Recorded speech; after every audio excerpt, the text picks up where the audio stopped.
and your family are doing okay.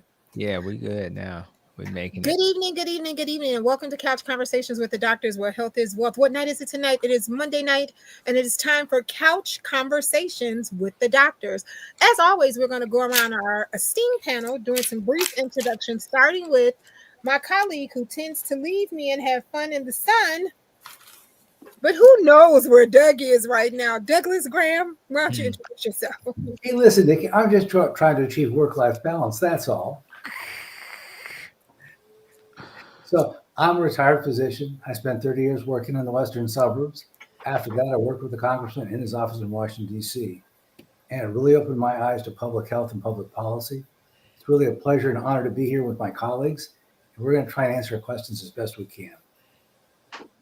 Outstanding, outstanding. Want to say hey to Matt Hawkins and Ronnie G. Oh, Ronnie G, the sax player. Hey, Ronnie, how are you? Thank you for tuning in with us on this evening. To the man who has the best art there is, he's really an art connoisseur. That's our very own Joseph Harrington. Joe? Thank you, Nikki, and thank you, Congressman Davis, for providing this platform and allowing us to interact with the community.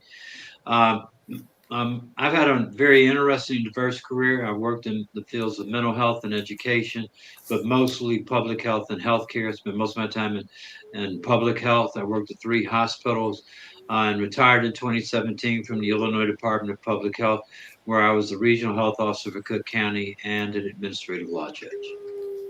Outstanding, and thank you. I want to say hey to Sharon Grant, who is here with us. Hey, Sharon, to Dr. Lolita Travis, who is here. She says hello to Mel from Cook County, and my colleagues are watching. Okay, but they are working over at the county, but they are watching. And by the way, want to make sure that I say hey to the Core Center, because the Core Center is always on. As soon as I pop on, the Core Center is always there waiting. So I want to say hey to the Core Center just as well. And thank you guys so very much for being here and being a part of the conversation. Want to also say hello to Keisha Michelle. Hey, Keisha, and thank you for being here on today. And Deanna Alexander from the Alzheimer's Association. Thank you so very much for being here. Well, to the gentleman who's a guru of weight loss cooking, he calls himself the weight loss guru. That's our very own Dr. Tony Hampton. Dr. Hampton? Thank you, and shout out to the little creatures in the background. Here as a representative of doctors who understand that food is medicine. I'm a family and obesity doctor. I work for Advocate Health on the South Side of Chicago.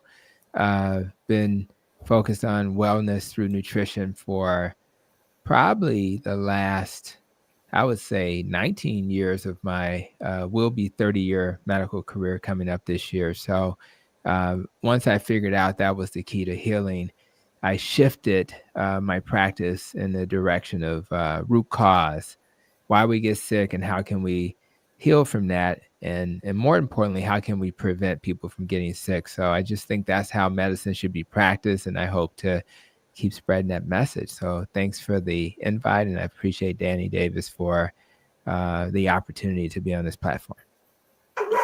Outstanding, and thank you so very much. I want to say hey to Cordelia McClendon Thomas. I want to say hey to Marshall Oliver, who is here with us. Hey, Marshall. To Jazzy Patterson, that is here. Also to Charles Wright, who sent a message in the inbox. He says, I always enjoy what you all share on this platform. It really makes a difference in how I deal with my personal health and also my family. I sent a friend request, but it keeps bouncing back. Oh, Charles, I'm sorry. We have maxed out on friends. So what you can do is hit to follow us. If you hit to follow us, it will allow you to follow. But we have maxed out on friends, so we can't accept any more friends on the page, but you can follow. So just make sure you hit follow, and you'll continue to get all of those notifications to be here. To Commissioner Donna Miller. Hey, Commissioner, how are you? She's here with us just as well. And she says, ready for the great topic on this evening. To Michelle Garrison, to Andrea Dillard, to Jackie Underwood, who is also here, to Stephen Stanley, who is here. Hey, Miss Hollywood, she's here with us too. To Marvelous Sights, who is here, and to Phyllis Rogers. Also, John Nelson is here with us. Aileen Cox is here. Helen Grace is here. Asada Abugala is here, and I hope I didn't butcher your name up too much. To D, who is here with us. Hey, D, how are you? To Judge David Kelly, who is here. Hey, Judge Kelly, how are you? April Prayer is here. That's that great attorney who was on as one of our panelists one night, who was explaining to us the whole issue behind the chemicals in the hair. And also to W. Ford, who is here. Sean Kennedy is here, and he says, good evening to everyone. Connie Taylor is here, and she says, good evening to everyone just as well. Audrey Jaycox is here saying, good evening to everyone. And hey, Revy, I see Revy is hanging out just as well on tonight. And Revy says, good evening to everyone. Well, to that doctor who is known on the streets as Dr. 100, that is, that's 100, who keeps it real at all times. It's our very own Dr. Maya Green. Dr. Green? Hello, I don't know if you all can hear me. I am thanking Congressman Danny Davis for having this, and Nikki, thank you for creating this. I said we created, or you all created this during COVID, during a time where the community needs to come together, and it is so relevant right now because we're at a time where the community needs to come together. Maybe we never got out of that need, but the need is stronger than ever. I'm a little, you may hear some sneezing and coughing. I'm a little under the weather, but over the moon to be learning and interacting with my community today. So, I'm bringing it, and I'm here. So thank you for having me. Outstanding. And we hope you feel better just as well. I want to say hey to Greg and Sherry Boggs. They say we're both sitting on the couch watching as always. To Tony Strong, who is here, to Rochelle Finney, who is here with us just as well. Carolyn Ridley is here. Lynette Coleman and her sister Deborah at Coleman's. They said we are watching too. Can I get some tips? That's all I'm saying. Can I get some tips? And also to Bonnie Smetley, who is here. Hey, Sister Bonnie. She says, good evening, everyone. To Linda Johnson, who is here. She says, good evening to everyone just as well. Well, to the man who makes it possible for us each and every Monday night, to the one who truly teaches us that true wealth is our health. That's our very own Congressman of the Illinois 7th Congressional District, Congressman Danny K. Davis. Congressman? Well, as we come to the close of Women's History Month, I couldn't help but think of two of the favorite female African-American physicians that I've had the good fortune to work with, Dr. Agnes Latimer and the wonderful Dr. Effie O. Ellis, who both were pioneers in their areas of expertise and in their areas of development. I stumbled into health. I knew not much about it, had not really studied it, and end up taking a job at a federally sponsored health program that mandated people from different communities and walks of life be engaged in that activity. And as a result, I discovered health and ultimately came to understand that health is a part of practically every decision that we make, and that we make decisions all the time that in one way or the other affect our health status, our health possibilities, and that we can make determinations that will prolong life, add to its quality, and there's nothing more important to do. So health has been a great source of work opportunity, and I've been fortunate to do lots of things in healthcare. I've sat on the boards of hospitals. I've been a part of research, studies, and activities. I've been a part of management of health activities, and it's a wonderful area. And if there are any people in the audience who have not determined or decided what they wanted to pursue as career options, I would suggest that health is one of the areas that they might want to take a look at. So I thank our panelists for coming with us and being with us. I've been to so many events during the month dealing with acknowledgement of women and female leadership and women leadership. So I'm still bubbling over. I think hardly a day went by during the month of, of March that there wasn't some activity acknowledging the leadership and contributions that women have made to our society. So I'm excited, delighted, and ready to move into April. And so here we go. Outstanding, outstanding. Well, I'm going to ask if Dr. Tony or either Dr. Maya would grab that conversation that we wanted to talk about. I need to run for just 1 second because my four-legged friends need a station identification break. So I'll be right back.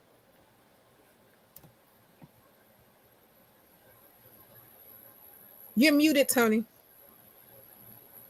Yeah, thank you for that. Maybe I'll start and just get this conversation started. We had talked about the importance of talking about menopause as we celebrate our females historically and what they've contributed to society. It's kind of hard to be the best version of yourself if you're having symptoms of menopause and you're not sure how to handle them. So as a family doctor, I've had a chance to take care of a lot of women in my clinical practice. And because of that, I've had a chance to get a feel for that. So just real quick, what's menopause or what's premenopause? We'll start with premenopause, which is really simple. It's just when it's the period of time before you go through menopause.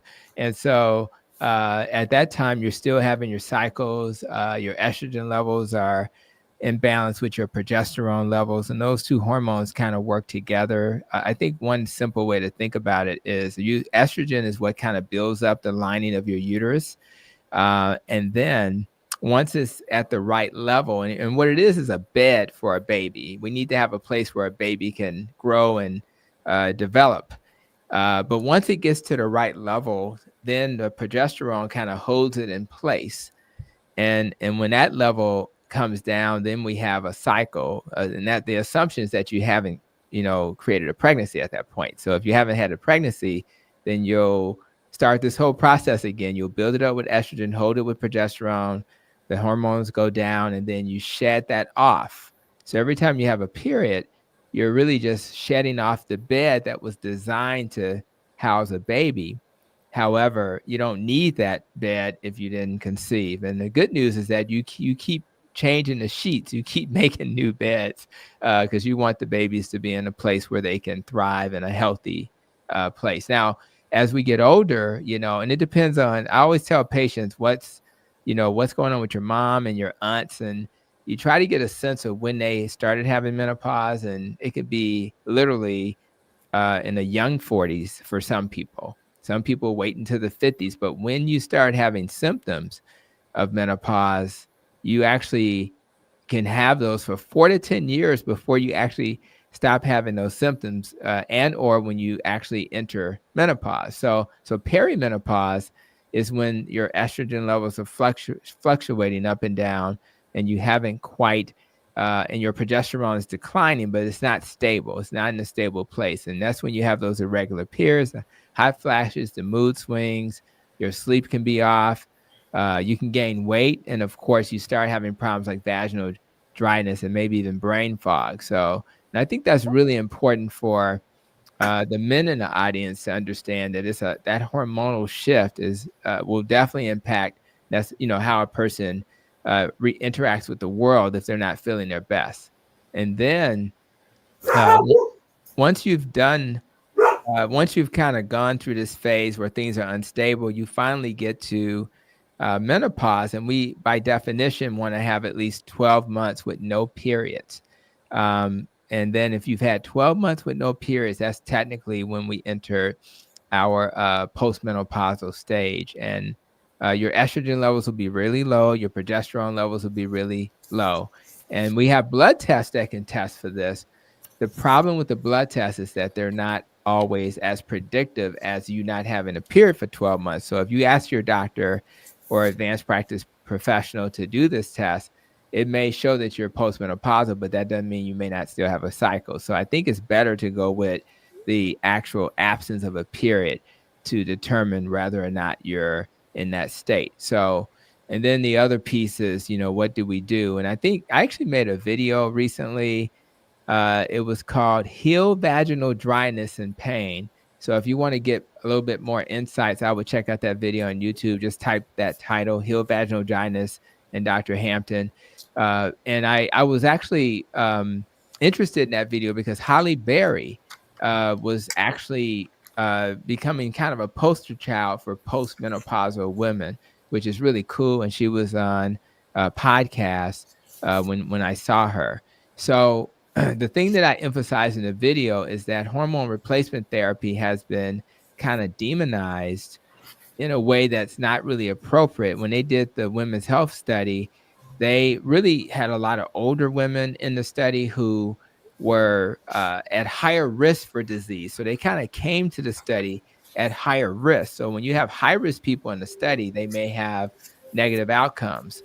When you correct for the high risk people, they find that the risk of hormone replacement therapy with things like estrogen may not be as high as we once thought. So I'm saying that to say that there may be some people who are hearing this who may still qualify for hormone replacement therapy, but had never really considered it because they were afraid that it would be a problem. And having said that, there are something called bioidentical estrogens, which they tend to be better tolerated and more aligned with our natural hormones. And they may pose a lower risk of the things that worried us, which would be clots and heart disease risk. So there may be an opportunity for you if you're going through menopause and you're struggling and you've tried some natural things and that's not working, you may still have an opportunity to benefit from taking those, estrogen. So I just want to say that out loud because a lot of people are just not aware of that. A lower risk estrogen would be like a vaginal cream because it's more local. So if you have vaginal dryness, a local cream would be great. My favorite herbal treatment would be black cohosh.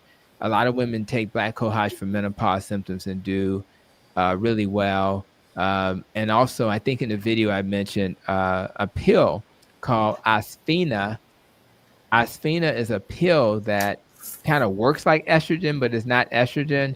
And it actually can make sex less painful because it deals with the issue that occurs. Estrogen helps to keep the vaginal tissue vibrant.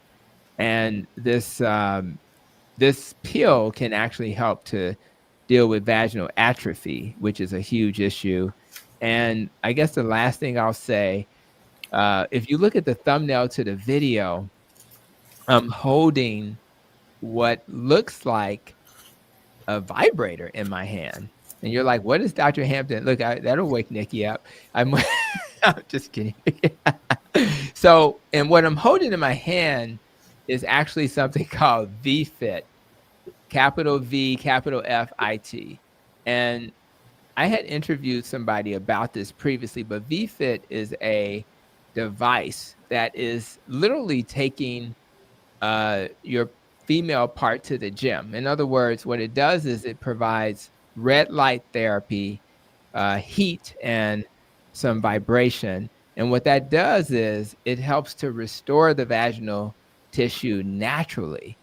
And so it actually helps to stimulate collagen production and things like that. So it's not a cheap investment. It may cost you $300 to $400. However, if you're trying to be as natural as possible with this, you're concerned about estrogen, and your biggest issue with being menopausal is vaginal dryness.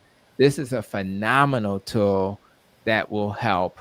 And the only other thing I want to say about dryness is sometimes what you have in the kitchen is sufficient beyond what I just mentioned. In other words, we all are familiar with olive oil. And if you can eat olive oil, you certainly can. It's certainly safe down there. So olive oil should be considered for lubrication. Coconut oil should be considered for lubrication. There's some other things like aloe vera, but you'd be surprised how something that you already have in your kitchen is helpful. And I think all of these talking points, and I'll stop with this, are important because, as I said in the video, women are silently suffering, and we have things that they can do to improve in that area. Unless you're one of the few lucky people who maintain your vaginal health in this menopausal state, then you're probably like everybody else who struggles. And men, and I'm a man, we don't always fully understand what it's like to be uncomfortable from an intimacy perspective. So I just want to say out loud that there's help out there. You just got to know how to go get it. And a lot of these things, sometimes your primary care doctor is not fully aware of. Most of the gynae doctors are, but a lot of the primary care doctors aren't. So I just think those are things I want to throw out there for you guys as we start this discussion. And I'll, we can add to that as we move forward. So. Okay, wonderful. I want to say hey to Pamela Dominguez. She says, good evening to everyone. Martha Perquette says, good evening to everyone. Dorothy Murphy said, hey, Miss Murphy. She says, good evening. The Chicago West Side Branch NAACP says, good evening, everyone. And Tyrena Sutton, Newkirk Sutton is here just as well. Donna Marie, I'm going to get to your question in 1 second, but I have an anonymous question that came up first. The anonymous question says, Dr. Hampton, I'm glad you brought up the actress. The actress has her own product on the market for vaginal dryness. There's also something called Reverie, Mimo. I think that's Mimo. I think that's what you're saying, Mimo. There's also something called Azo, the Complete Feminine Balance for dryness. And there are all these new things on the market, even the estrogen. Mm-hmm. Do these things really work? Are they safe to use? Or is there something that we should receive from our physician? The girls in the locker room at the gym often talk about something you can get on Amazon as well called Slippery Box. So I'm wondering, should we use any of these things or can it cause a problem? Yeah, I'll just say, and I'll let my colleague speak to this too. I will say this: Holly Berry's product is legit. It has, I think, hyaluronic acid. It has, it may have aloe vera, but it has 4 main ingredients. I can't think of all of them right now, but they're all like natural. So I do. In fact, Holly Berry's partnership with, I think it's called Let's Spin, which is kind of cute. Obviously, you can interpret what that means. But Let's Spin, I feel, is a reasonably safe product because it's all natural. And I do think people should lean towards natural first. So I don't know every product that was mentioned, although there's one called Uber, like the car Uber Lube, which is very effective with a drop or two. Literally, it's amazing. But again, these are not as natural. So I think if you have a product in front of you as an option. If it's not made with all natural ingredients, I would lean away from that and just try to go to the kitchen and get your olive oil and coconut oil, right? And coconut oil sounds weird because it's a solid at room temperature, but if you think about it, if you put coconut oil on your hand, it starts to melt instantly. So I don't think that the clunkiness of coconut oil is an issue once it's touching a human body. So that's how I would do it. I would look at those products, look at the ingredients, and see if they're natural.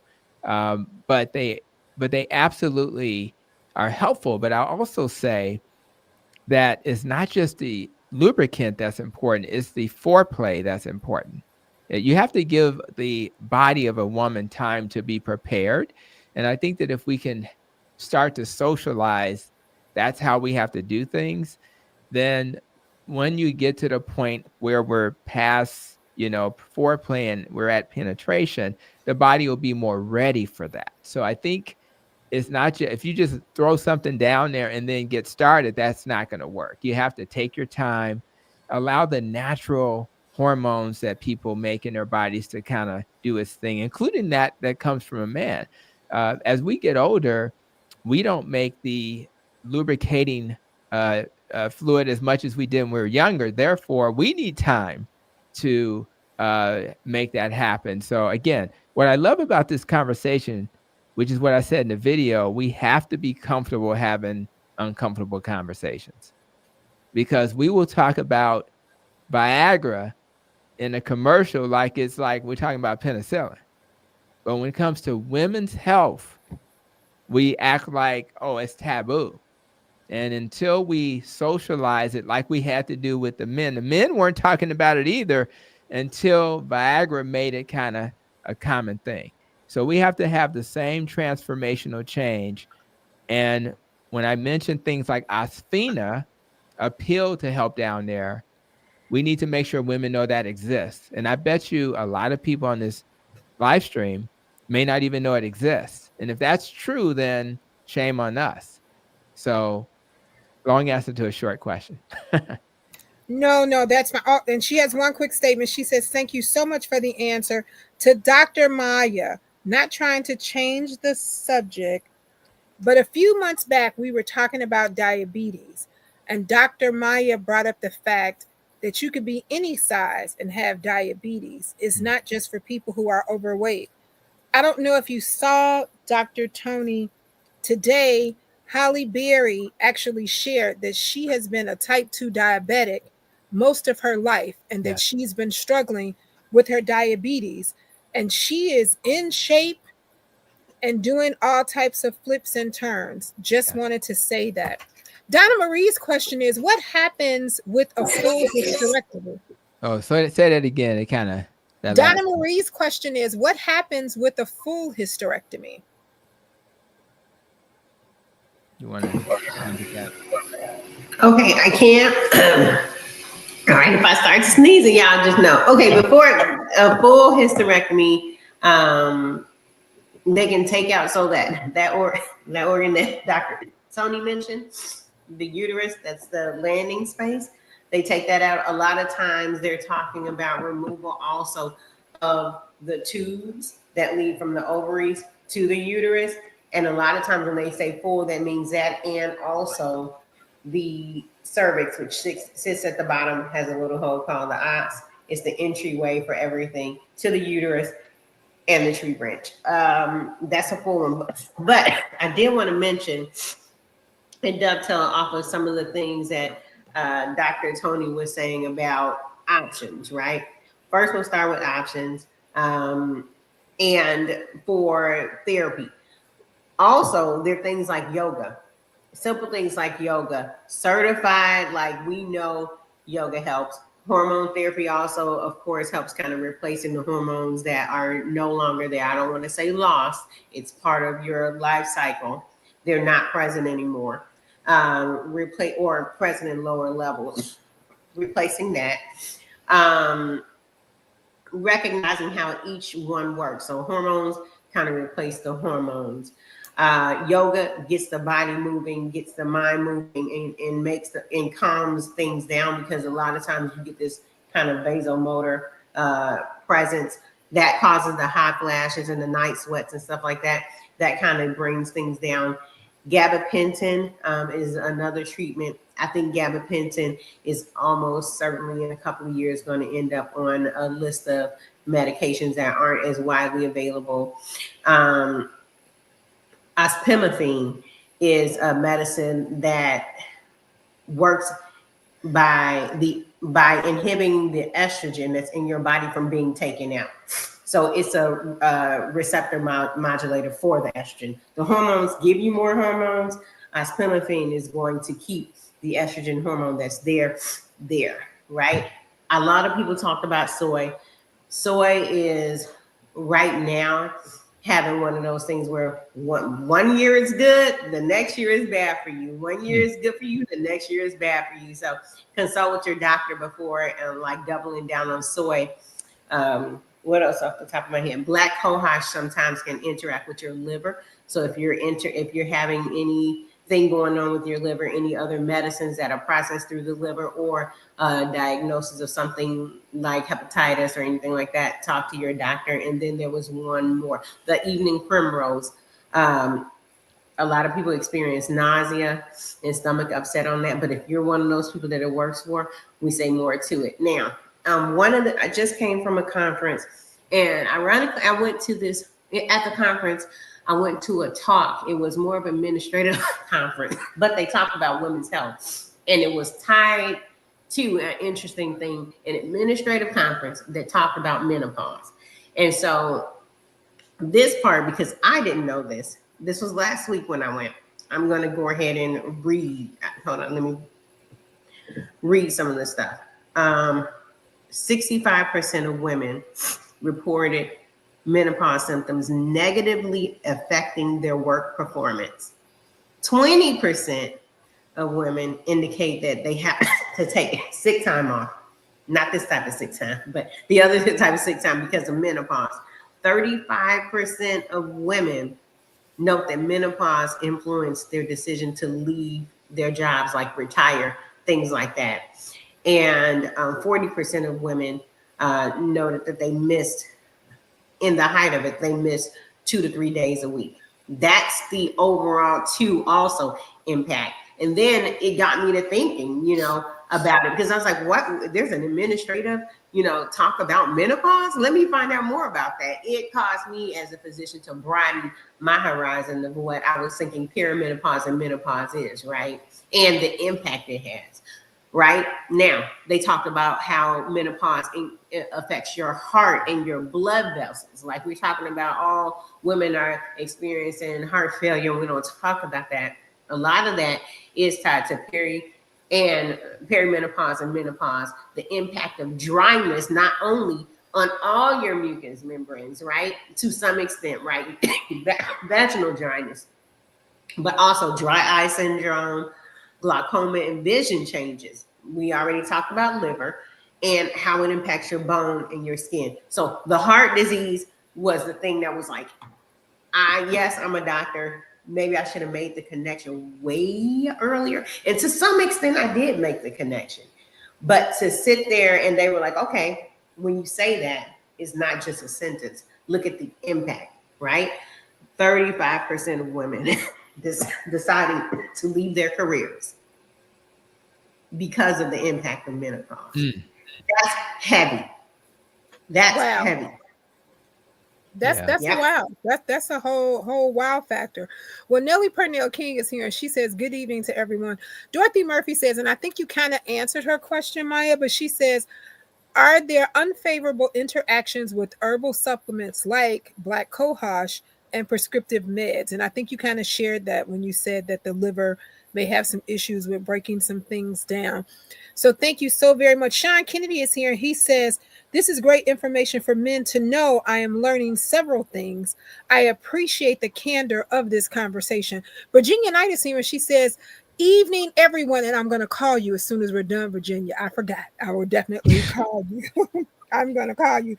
Well, I have an anonymous question that says, if you suffer from diabetes and or hypertension or both, and you're taking metformin for diabetes and lisinopril and hydrochlorothiazide for your blood pressure, and you're in menopause, can that cause additional dryness just as well?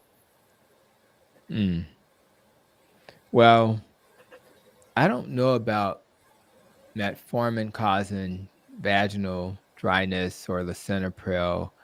And the hydrochlorothiazide is a water pill, so just by its nature, it will cause general dryness in your body. Now, but the good news is, I would do a holly berry with this one as well, because I know a lot about holly berry because my wife has type 1 diabetes. So we followed holly berry because holly berry came out with diabetes at 22 saying it was type 1.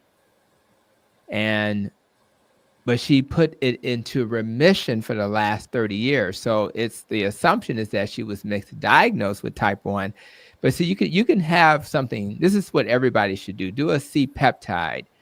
And then they have an islet cell antibody test. So a C-peptide, and the islet cells are the cells that make insulin ultimately. So if you have a low C-peptide, you then need to do an islet cell antibody. My assumption is that she had a low C-peptide, which would suggest you're not making insulin. And nobody ever did an islet cell antibody test on her, which would confirm it.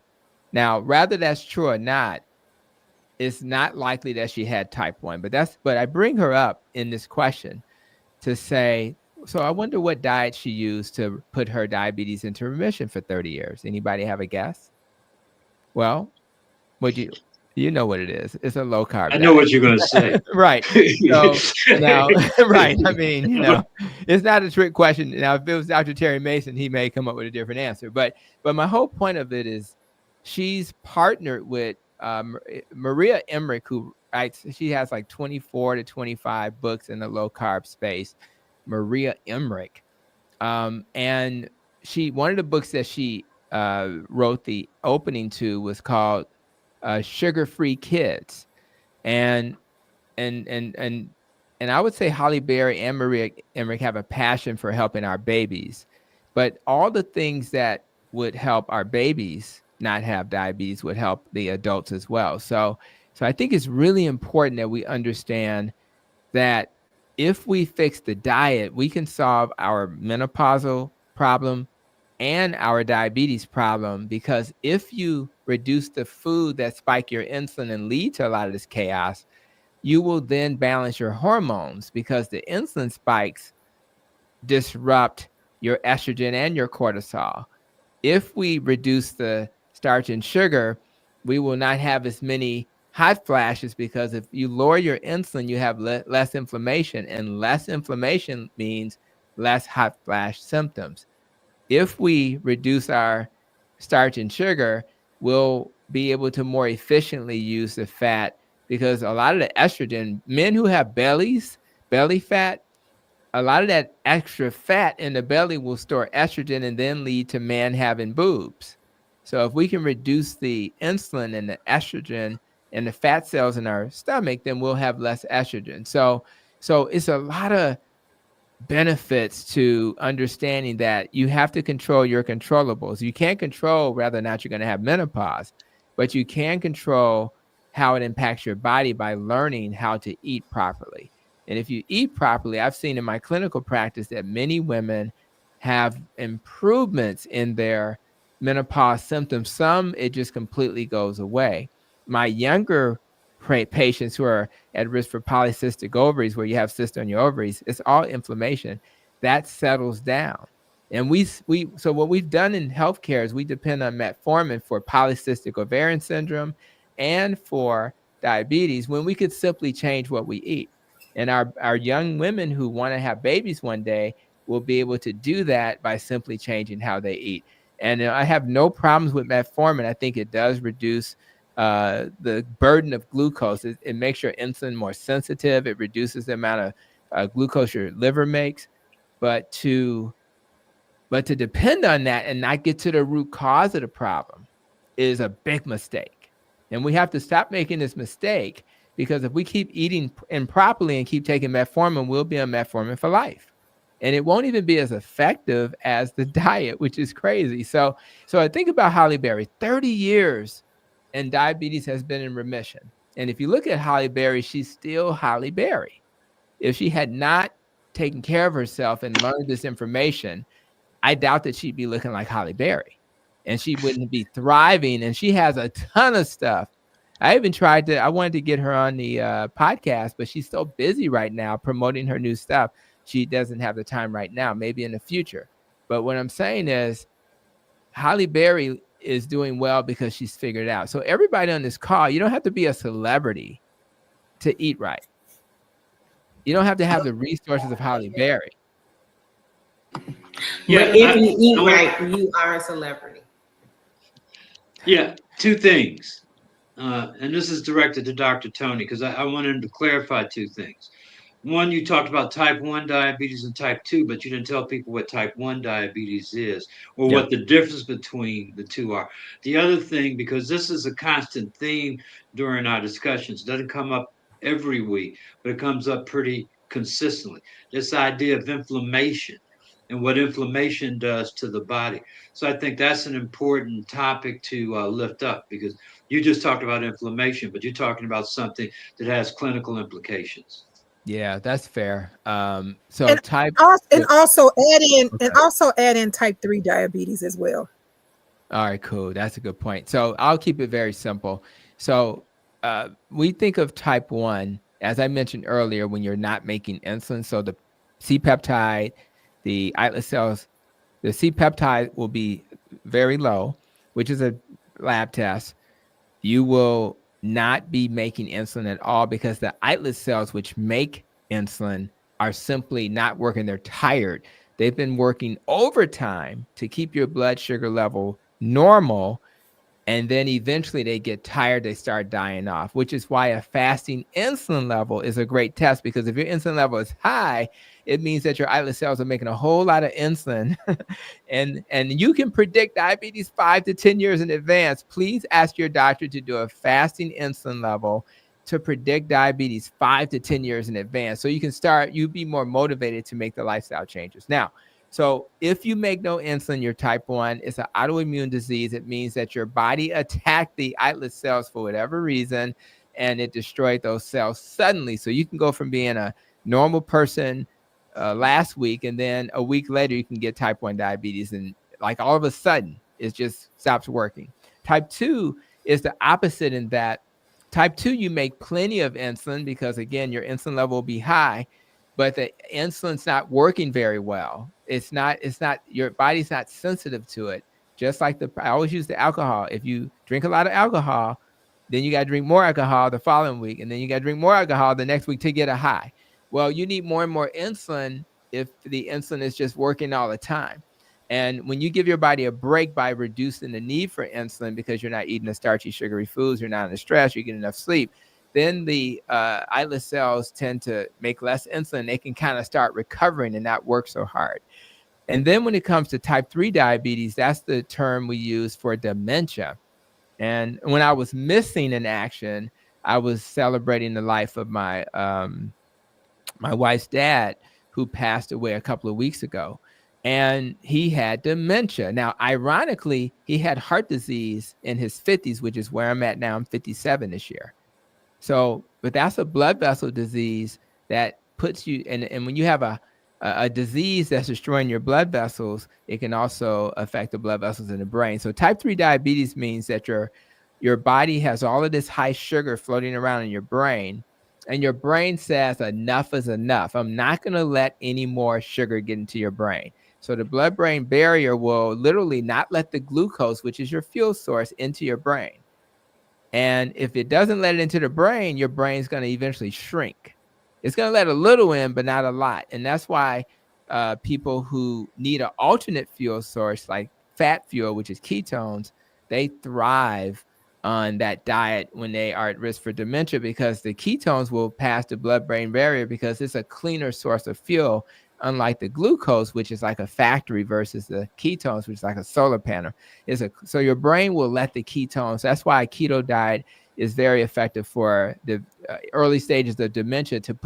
You can actually reverse the early stages of dementia by doing this. So you have type 1, you don't make insulin. Type 2, you make too much insulin, but it's not working. And type 3 is related to dementia. And at the end of the day, briefly, inflammation. So if I have a high sugar burden on my body, what's going to happen is, it's called glycation. It's glue. Glucose is glue. It's going to stick to the arteries and nerves all over your body, which is why diabetes is such a devastating disease. That glycation will then make the blood vessels become damaged. And if you think about it, if I don't damage my blood vessels, maybe I won't need cholesterol to repair all the damage. So one of the main reasons why your cholesterol is high is not because the cholesterol is the problem. It's trying to help. The problem is you are inflamed. So if you're not inflamed, you will normalize your cholesterol, which is so ironic. So the goal is to understand that if I have glycation damaging my nerves and my arteries, that's going to cause inflammation. And the cholesterol in the arteries in particular is going to try to repair it. And that's going to build up plaque and increase the risk for heart disease if the vessels in my heart. The inflammation in my kidneys is going to increase my risk for kidney failure, which is why diabetes is the number one cause of kidney failure. It's going to cause inflammation in blood vessels in my eyes, which is going to mean diabetes is the number one cause of blindness. It'll increase inflammation in my vessels and nerves in my feet. Diabetes is the number one cause of amputations. Diabetes is a disaster. And what's crazy about it, it all starts with what we put in our mouth. So if you have a continuous glucose meter, stop eating the foods that make your blood sugar spike. And if you do that, you will fix not just diabetes, not just obesity, not just issues around the blood vessels in your vaginal area, and for men in their area where their penis is, let's keep it real, you will then solve all of these problems. So men who do this dietary change have better erections. Women who do this dietary change have more vibrant vaginal health. So you can't have the resources of Halle Berry, but you can simply eat in a way that doesn't cause all these high insulin levels. And that's why my whole life is dedicated to teaching you guys that. Dr. And I'm going to have to hop off early because I have a family thing, but I did want to, while you were there, Dr. Hampton, also we talk about penile erections, things like that. Women or people that have a clitoris, the blood vessels and nerves feed that same area. And if you think about what Dr. Tony is saying, just like, so I cut my hand, I don't know if you can see it. I cut my hand and the body is healing itself. So I'm having a scar. You see that? It's thickened, it's hard, it's not as smooth as here. So what if I had a blood vessel and it starts scarring, it thickens and hardens, and the flow for my blood to get through to my eyes, to my kidneys, to my heart, started getting smaller and smaller, because every time you get that inflammation, over time it starts healing and it gets thicker and thicker, just like every other scar on your body. But now it's scarring the insides of the tube over and over again, making the tube harder and harder to get stuff through. Okay. All right. And so I want you to remember that. And the last thing I want to say, someone mentioned, I think it's called Slippery Box earlier. I meant to say when I was talking about it, I hate to jump back. Slippery Box is called that because it's slippery elm. And that is, while it is a natural, something that's natural, like Dr. Tony was saying, stay with things that are natural. It's something that's natural that's not yet studied enough to say that this is going to be good for you. Slippery Box is called Slippery Box because it's made out of something natural called slippery elm.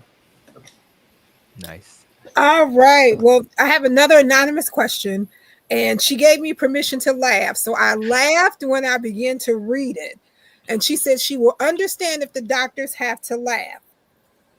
Can someone please explain to my husband that when I had a hysterectomy, the cervix and the vagina are two different things. So he can stop walking around this house acting like he's afraid of me. When I still have a vagina, my cervix is just gone. So I know one of the doctors will explain that, but I also want you to go on and Google the anatomy photos on Google and kind of show your husband a roadmap just as well, so he can see that in anatomy physiology class there are several different components. Yeah. Sister Bonnie says great information, and Sean Kennedy says hashtag real talk. Well, go ahead, guys. Okay, now I'm definitely going, but I gotta say this Mm. to the person that wrote that. I know one of my colleagues is gonna knock it out the park, but I just want to double down and say, if she's telling you that, trust Black women. All right, bye. Believe Black women. Bye. That's hilarious.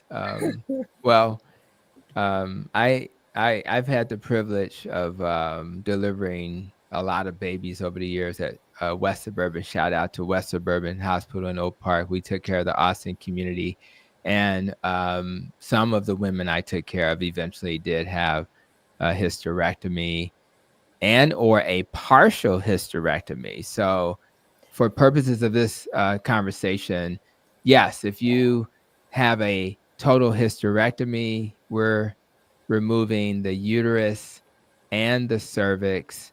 We don't, it may include usually we get the fallopian tubes and ovaries, but not necessarily. If you take the ovaries out, then you're going to start having menopausal symptoms right away. A partial hysterectomy is where you just have the uterus only and the cervix is left intact.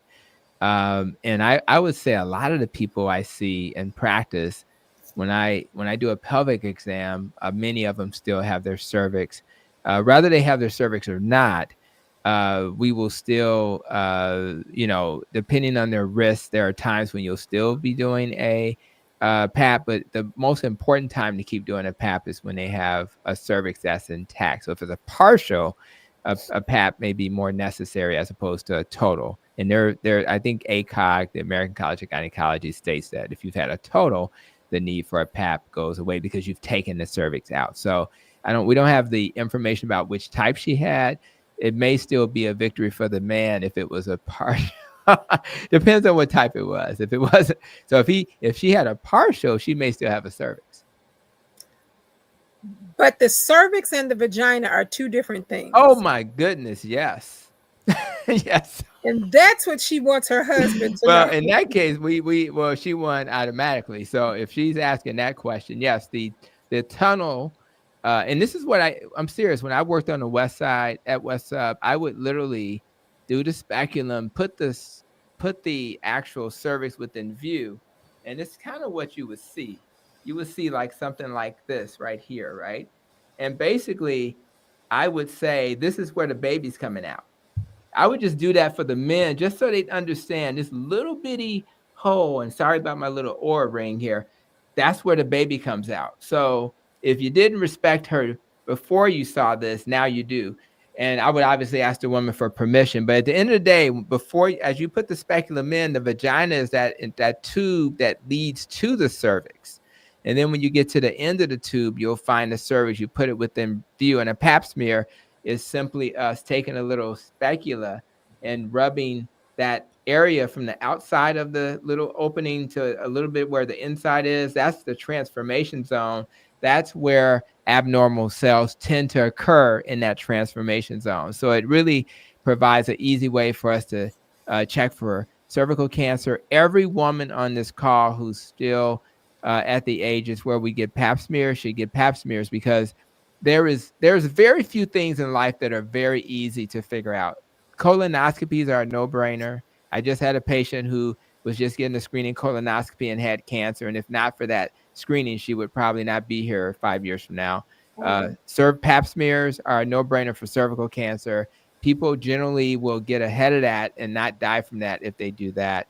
Obviously, mammograms are a no-brainer. My mom is a breast cancer survivor.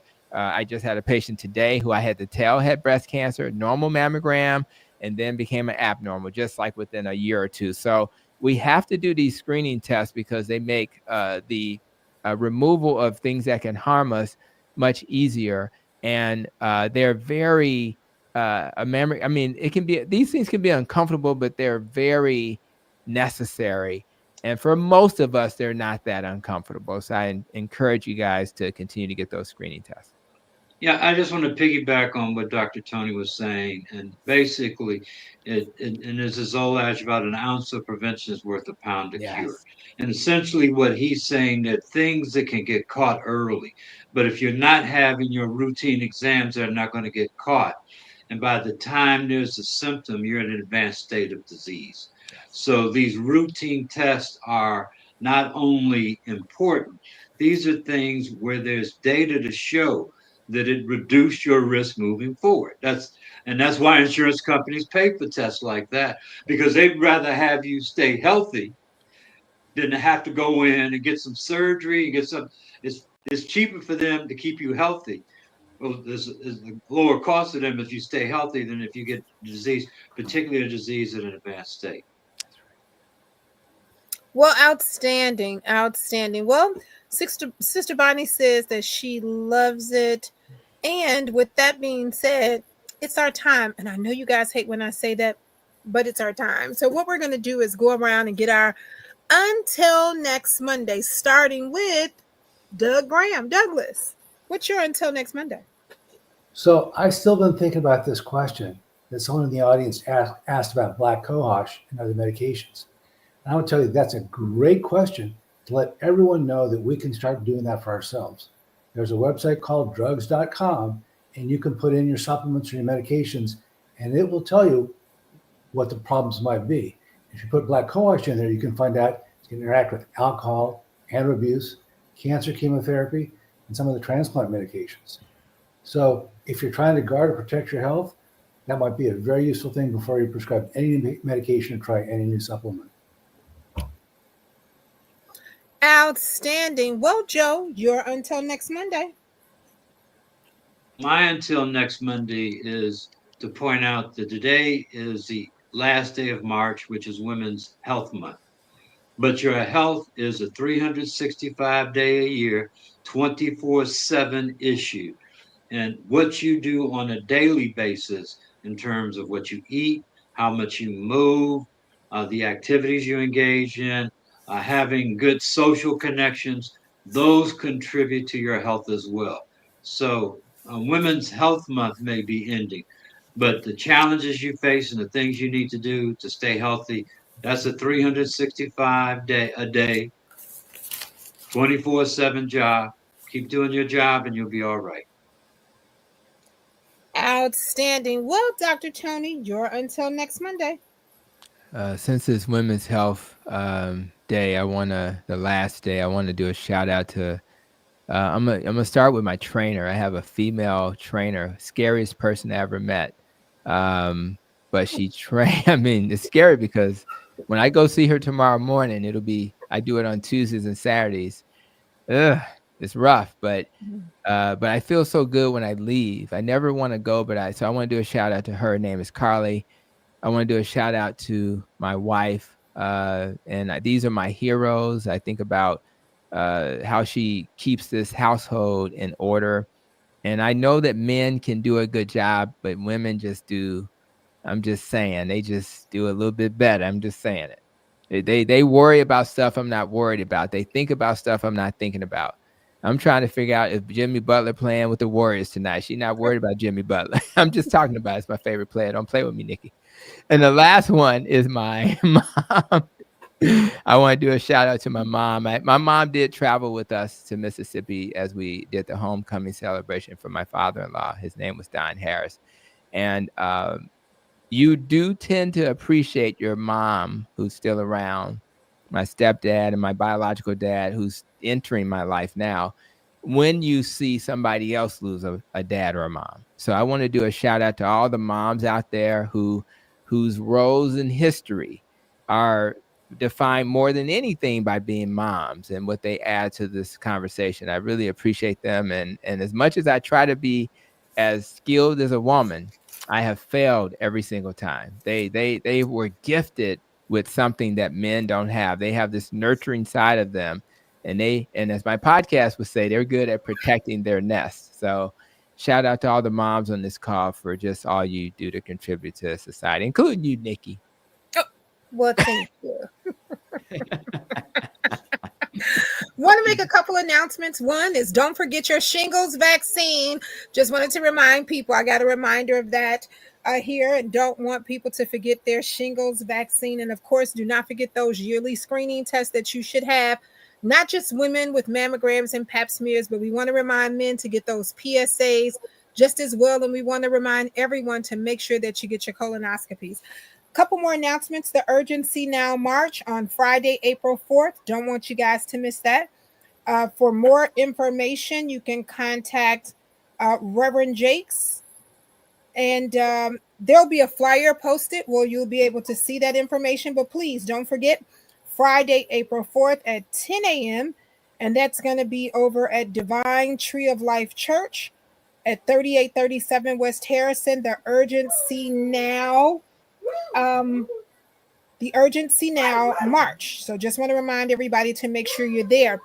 For the last couple years, the congressman, we have celebrated Black Maternal Child Health Month, and that's Black Maternal Child Health Week. And that's in the week of April. That's that week of April 11th. So just want to remind everyone, the Art of Black Birth with the NAACP Chicago Westside Branch, Congressman Davis, the Illinois Nurses Association, the American Nurses Association, also Arian's Resource and Staffing, Londale Christian Health, Westside United, and just a plethora of others. We will be having a Art of Black Birth. It's a storytelling event featuring the art of Black maternal health in awareness of that month. That's going to be Friday, April 11th at 5:30 p.m. to 8 p.m. at the Londale Christian Sky Room. That's at 3750 West Ogden Avenue on the 4th floor. For additional information, you can always contact our office, or you can contact Tyrena Newkirk Sutton over at the Westside Branch NAACP. There will be a flyer posted for that just as well. Remember that all these events are free and they are open to the public for awareness. Martha Perkett says, thank you, Dr. Hampton. And with that being said, Congressman, take us home. Well, I want to thank us all, and especially do I want to thank Dr. Hampton. Profound information, very valuable. I read an article today in the USA Today. It starts by saying in 1998, Viagra reshaped our attitudes about sex. And it's a very interesting article. If one wants to read another side of the whole aging process and about health, I think I will just end with what the end of the article says. And that is that sexual health is a real part of health and health care, and anything that impacts it in any way, shape, form, or fashion should be not only taught, adhered to, but reinforced. And there are so many aspects to quality of life until it's pretty unimaginable. So thank you, Pamela. Thank you, Dr. Hampton. And don't forget that, yes, April the 4th is the day that Dr. King was assassinated. We not only celebrate, but we also activate, and being a part of some of the various activities I will be leaving from there going to Tallahassee, Florida, to a sickle cell conference when we end that day. But these discussions are so valuable and so important. So I want to thank the viewers and those in the audience who are engaged and involved. And if you pick up one scintilla of information that might guide you towards something that you're not doing, then it's well worth our while. So thank you all. Have a wonderful Monday night. And it's always a pleasure. Thank you and have a good one. Outstanding. Joe, right before we go, I did see your message, and that's what I was talking about. Did we have the right location? What, the march? Yes. I don't know. I just saw the flyer when I was in the Congressman's office. There's a march.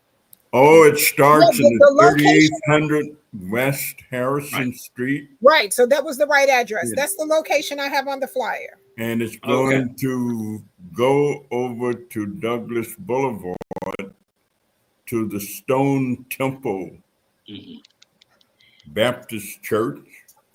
But Stone Temple was one of those churches on the west side of Chicago where the pastor was brave enough, bold enough to have Dr. King come and speak whenever the opportunity occurred.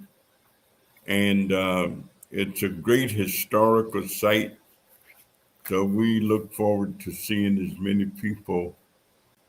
You don't have to come to the march. You can also just come to the rally. That's going to be at 11 o'clock. We will have finished marching by then and will be ready to rally.